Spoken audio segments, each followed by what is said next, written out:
But Samira, आप तो अभी तक खफा है लॉलीवुड से, आपके बहुत सारे स्टेटमेंट्स आए अबाउट कि आप लाहौर फिल्म इंडस्ट्री के साथ दोबारा काम नहीं करना चाहेंगी। एक्चुअली वो इसलिए नहीं करना चाहूँगी क्योंकि वहाँ पे टेक्निकल फैसिलिटीज़ नहीं है। मैं जब इंतहा बना रही थी तो हालात थोड़े बेहतर थे, जब शरारत बना रही थी तो और भी कम हो गए। फिर सिनेमाज नहीं है, अब 8-9 प्रिंट से तो फिल्म नहीं लगती ना। जहाँ पे 30, 35, 40 प्रिंट्स की आप रिलीज करते थे, अब आप आ गए हैं उसको 8-9 प्रिंट से। सो मैं उस तरह से खफा हूँ क्योंकि सिनेमा एक बहुत मेहनत का एक प्रोसेस है। अब उस इतनी मेहनत करने के बाद अगर आपकी फिल्म एडिटिंग टेबल पे ख़राब होना शुरू हो जाए, या आपकी लैब में गड़बड़ हो जाए, या आपके साउंड में गड़बड़ हो जाए, तो आपको बहुत दुख होगा। तो मेरा जो गुस्सा है या मेरी नाराज़गी है वो टेक्निकल है, मेरी लोगों से नहीं है। टेक्नीशियंस बहुत अच्छे हैं, बहुत प्यारे लोग हैं वहाँ पर, यू नो। आप दोनों इंडियन फिल्म्स आ रहे हैं, पसंद है और नहीं? नहीं, वहाँ पे बड़ी बुरी फिल्में भी बनती हैं, वहाँ पे कुछ चंद अच्छी फिल्में भी बनती हैं, लेकिन आप ये नहीं कह सकते कि हर फिल्म जो हिंदुस्तान की है वो बड़ी उम्दा फिल्म है ना। वो भी जो अच्छी होगी वो चलेगी, जो अच्छी नहीं है वो नहीं चल पाएगी।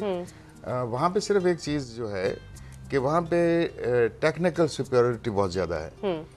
वहाँ पे जो इस वक्त लेटेस्ट जो फिल्म के लिए आपको लॉजिस्टिक्स चाहिए वो सब कुछ वहाँ पे मौजूद है। देखिए, Pakistan is so rich in talent. यहाँ पे आपके पास अदाकार हैं, यहाँ पे आपके पास म्यूजिशियंस हैं, यहाँ पे आपके पास लिखारी हैं, आपके पास लिरिक्स लिखने वाले बड़े उम्दा लोग हैं, कंपोजिशंस बनाने वाले बड़े उम्दा लोग हैं, और हमारे यंग बच्चों ने देखिए कितने कारनामे अंजाम दिए हैं मौसीकी के अंदर। मगर उनका कंपटीशन बहुत टफ है अब। तो कंपटीशन जब तक टफ नहीं होगा आप एक्सेल नहीं कर सकते। जिस माशरे में कंपटीशन ही नहीं होगा वो फारिग हो जाएगा वो कॉन्सेप्ट। अब ये हमारा पाकिस्तान फिल्म इंडस्ट्री के अंदर कंपटीशन खत्म हो गया था, so it died as an industry. चंद गुंडे जो हैं वो सिर्फ फिल्म इंडस्ट्री को नहीं चला सकते, और आपकी सारी की सारी फिल्में जो हैं वो गैंगस्टर बेस्ड हों, जिसमें कोई इशू डिस्कस ना हुआ हो, और उसके बाद एक खौफनाक किस्म की वल्गैरिटी जो है वो आनी शुरू हो जाए गानों की फॉर्म में, जिस्म की हरकत के फॉर्म में, जो कि हमारे दौर में नहीं थी। कोई हमारा दौर ये नहीं है कि मैं 50 साल पहले की बात कर रहा हूँ। ज़ियाउल हक is responsible for that. Really? वो जो 11 साल का रिप्रेशन था, जब आप एक चीज को सुप्रेस करते हैं तो उसकी फिर गंदी और भयानक फॉर्म्स जो हैं वो बाहर निकलती हैं। ठीक है, तो जब आप कहते हैं कि भाई ये भी बात नहीं करनी, ये भी बात नहीं करनी, ये भी बात नहीं करनी, आप यूं नहीं दिखा सकते, ये नहीं कह सकते, ये बात नहीं कह सकते, तो फिर आपके पास कहने को रह क्या जाता? आपके पास बहुत कम चीज़ें रह जाती हैं। तो फिर तो आप परियों की कहानियाँ, या आपको कहा जाए कि भाई ये पीस सेंसर हो जाएगा, ये हो जाएगा, फिर आप छुपा के चीज़ें करते हैं। आप हमारे थिएटर का हाल देख लीजिए, वहाँ पे इतनी वल्गराइज फॉर्म है, इतना भयानक मज़ा है, इतना भयानक नाच है कि इंसान तसव्वुर नहीं कर सकता। अब उसको रोका जाए, मैं ये भी नहीं, लेकिन मैं तो ये कहता हूँ कि उसको थिएटर नहीं कहना चाहिए। उसको तो ये कहना चाहिए कि ये एक नाइट क्लब एक्ट है, क्योंकि हमारे माशरे में ये चीज़ें एग्जिस्ट नहीं करती थी, और वो it's boys night out basically. लेकिन अगर वो बॉयज़ नाइट आउट भी है तो कम से कम उसके अंदर कुछ तो चीज़ होनी चाहिए ना, आप उससे कुछ हासिल करके आए।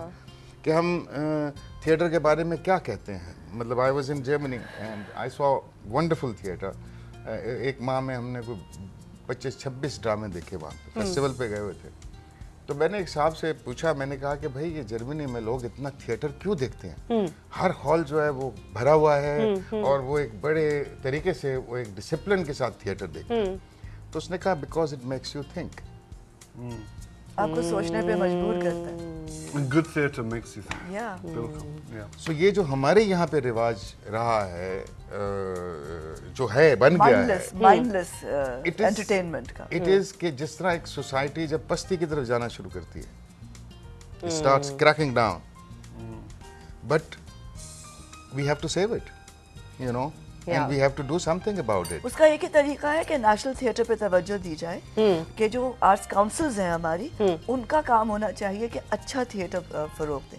अब नेपा ने बहुत अच्छा काम किया, बहुत अच्छा काम किया, और नेपा को बिल्कुल बंद नहीं होना चाहिए, बिल्कुल बंद नहीं होना चाहिए। And there should be every effort that NEPA should exist, you know, कि इस मुल्क में इतने सालों के बाद पहली दफा एक एक्टर का ट्रेनिंग स्कूल खुला है।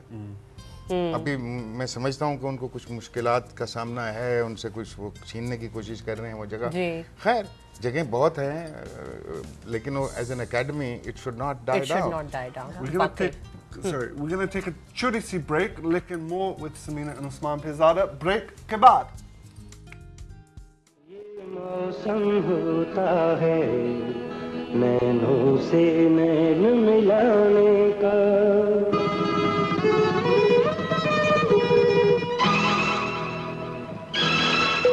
ये मौसम होता है नैनों से नैन मिलाने का, कुछ खोने का कुछ पाने का, कुछ सुनने और सुनाने